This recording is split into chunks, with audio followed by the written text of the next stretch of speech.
Namaste. Welcome to the series on the world cultures, an initiative by the Indian Museum, Calcutta. First of all, I congratulate the people who took this initiative. My name is Krishnan. I am a professor at the Department of Archaeology and Ancient History at the MS University of Baroda.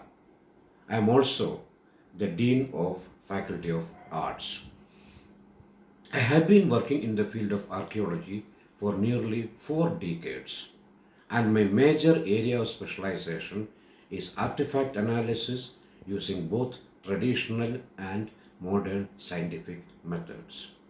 In this lecture, I want to introduce you to the basic nature of the subject of archaeology, a subject that helps you in understanding past cultures and civilization. This lecture is meant for those who have heard the term archaeology and who have probably developed a romantic idea about it through films and TV programs. My purpose is to develop their interest and also make them understand the complexities of the subject.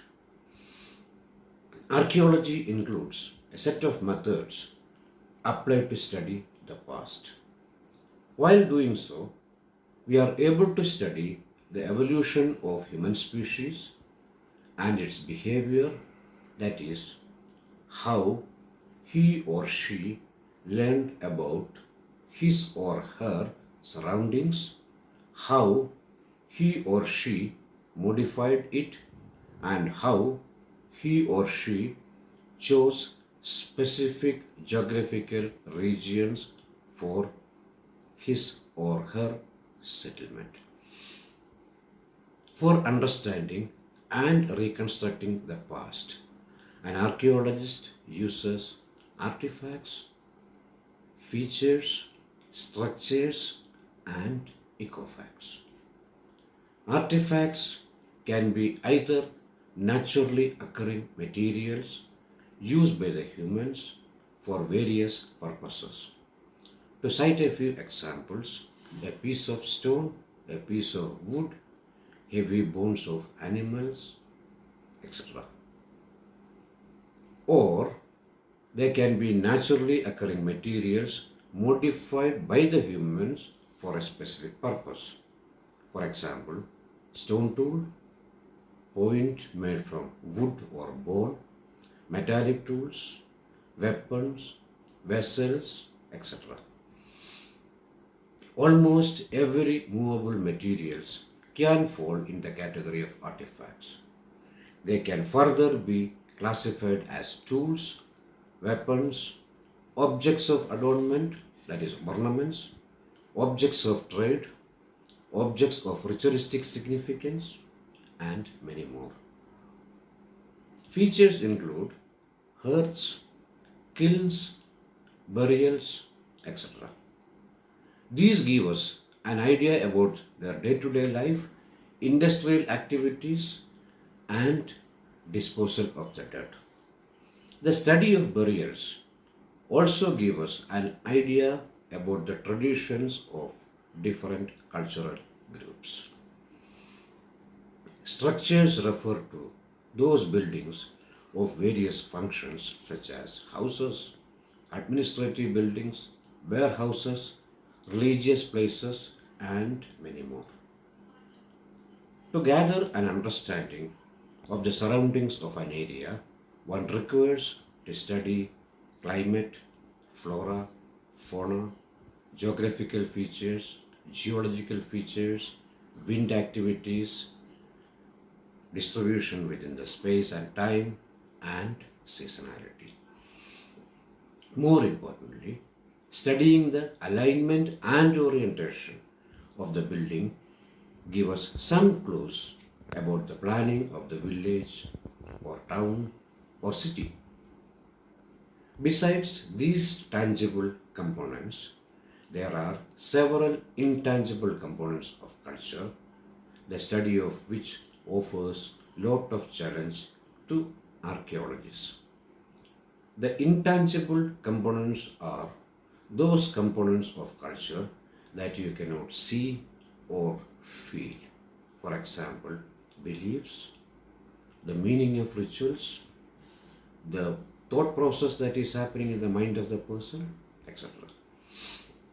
Interestingly, history also deals with the study of the past.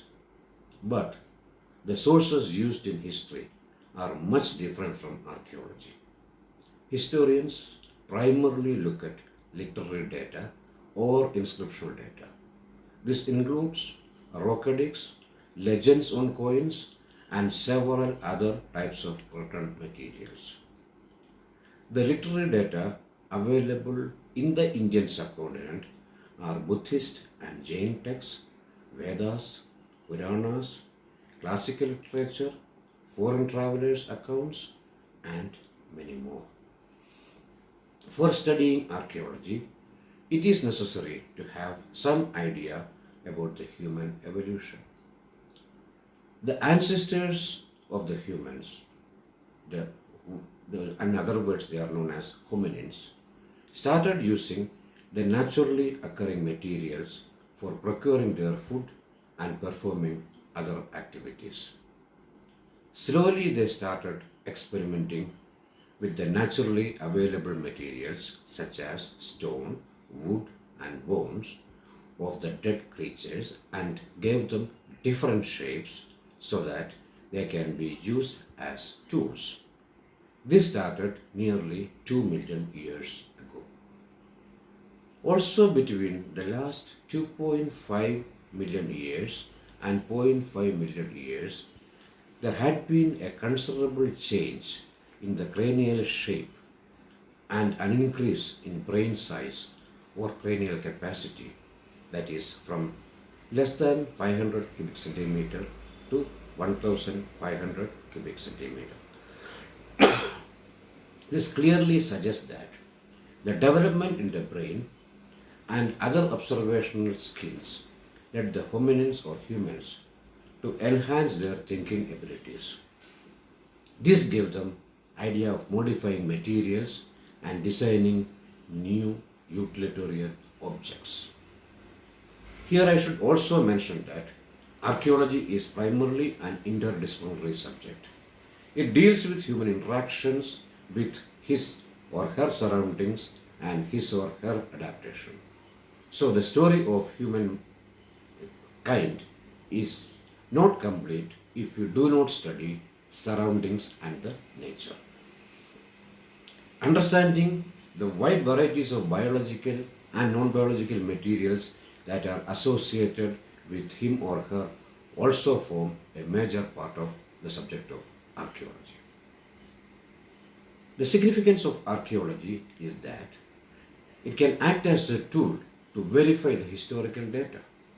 Moreover, to a great extent, it can help us in understanding all varieties of settlements, namely temporary shelters, campsites, rural and urban settlements. Thus, it also can bring out a common man's history. In short, through archaeological operations, we are able to bring out a holistic view of culture. Culture is generally defined as the way of life, but it has much more deeper meanings than it. Now the question is that, what is the relevance of archaeology to the modern world? First of all, understanding our past is an important component of understanding what makes us human. Secondly, more than 90% of human history is understood from artifacts, structures, and ecofacts, not from any written records. This makes archaeology much more significant because historians begin to reconstruct the history of mankind only from a period from where written records are available. But around more than 95% of human history is before a period when written records were available. That is where archaeology becomes very, very significant. Now let us examine how this subject developed in India. Archaeology began in India with the establishment of Asiatic Society in Calcutta. That was in 1793. This was followed by the establishment of the Archaeological Survey of India in 1861. Further growth of the subject was supported by universities, research institutes, and other institutions under the state governments. The subject of archaeology in the Indian subcontinent underwent major changes during the last 150 years. It brought out different stages of old, middle, and new Stone Age cultures. It dealt with the archaeology of transition from hunter-gatherer to agriculturalists. It allowed us to study early formation of village settlements and emergence of cities and civilization. For example, the Indus Valley civilization. It identified several Chalcolithic cultures which were contemporary to the Indus Valley civilization. It brought out the history of formation of princely states or the Mahajanapadas. It also helped us to understand their way of life during the Iron Age and medieval period. The outcome of the archaeological work is presented in three different stages. That is, we consider the development of human history in different stages. The first one is the regionalization era, second is the integration era, the third is the localization era, or in other words, food gathering stage to food producing stage and further developments. While looking at the archaeology of settlements, researchers also look into the administrative and social changes that took place in the past. In the beginning of 1960, archaeology underwent major changes. It moved away from its narrative and descriptive nature and became more analytical. This was the transition from traditional archaeology to new archaeology.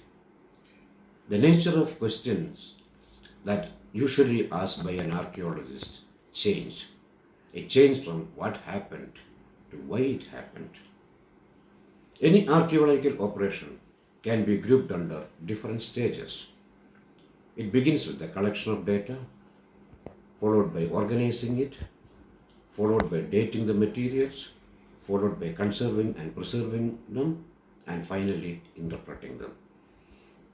The collection of archaeological data is done through explorations or field surveys followed by excavations. Organizing the data includes identifying similarities and differences in the objects and ordering them into different classificatory groups for further studies and periodization. Periodization is done using traditional methods and scientific methods. For example, radiocarbon dating. This is one of the methods that is very popular and which is used in archaeology. Conserving and preserving the archaeological data, that is artifacts, features and structures, is an important task of archaeologists. Final task is deriving meaning from the archaeological assemblages and reconstructing the past analytically. The archaeologists use lot of social theories for explaining the past. Finally, let me conclude by saying that it is necessary to understand the past as it is the pedestal on which we are standing. Thank you very much.